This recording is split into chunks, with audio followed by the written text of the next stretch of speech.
Hello, leaders, and welcome to this week's challenge about leadership reflections.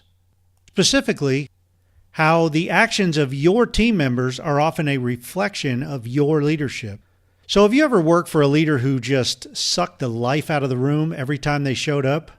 Well, today we're going to talk about the leadership challenge of being encouraging or being deflating and the impact that it can have on your team.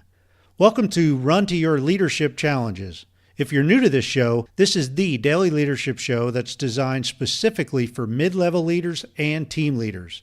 Every week, I discuss a different leadership challenge and offer you encouraging tips to help you and your team run to your challenges. Hey, don't forget to pick up your free Leadership Reflections guide at runtoyourchallenges.com. You can find it in the podcast tab. It'll help you follow along all week and can be used as a reference guide in the future. Okay, let's get into the leadership challenge of encouraging or deflating.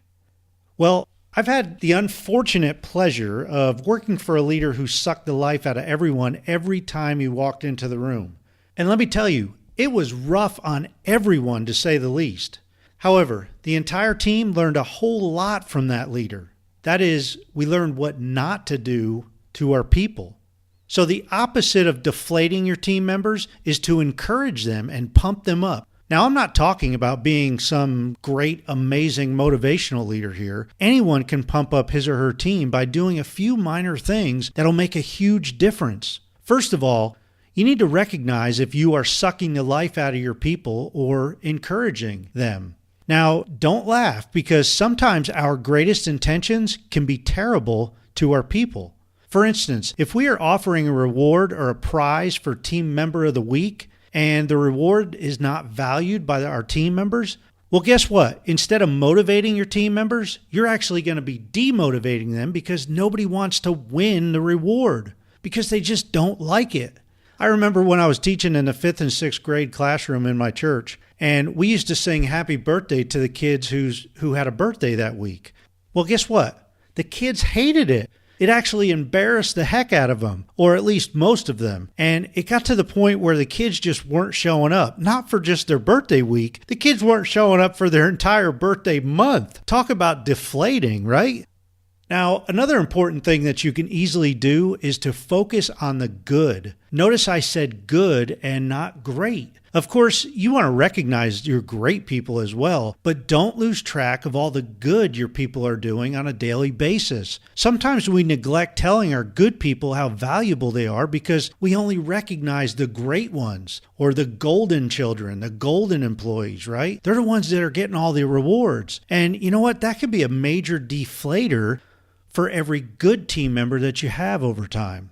Additionally, don't spend a lot of time focusing on the bad and the terrible. And when you have to point out the bad and the terrible, do so privately. Point it out and then help them correct the bad and terrible work that they may have done, and then show them that you're there to help, not just to criticize them.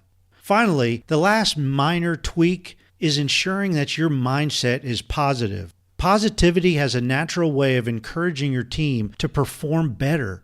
If you come in and mope around all day and complain about everything that's going on, guess what your team members are going to do? There's a good chance that they'll reflect your attitude. One of my favorite movie quotes comes from the movie Remember the Titans. And it's when Julius tells Gary that attitude reflects leadership. Man, that statement right there is so true. So as a leader, set the positive mindset for your people and encourage them to display a positive attitude as well. Remember what I always say, it's not a problem, it's a challenge. And as leaders, we run to our challenges.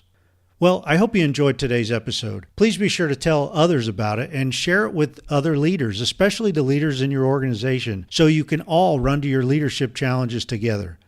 Thanks for listening, and until tomorrow, run to your challenges.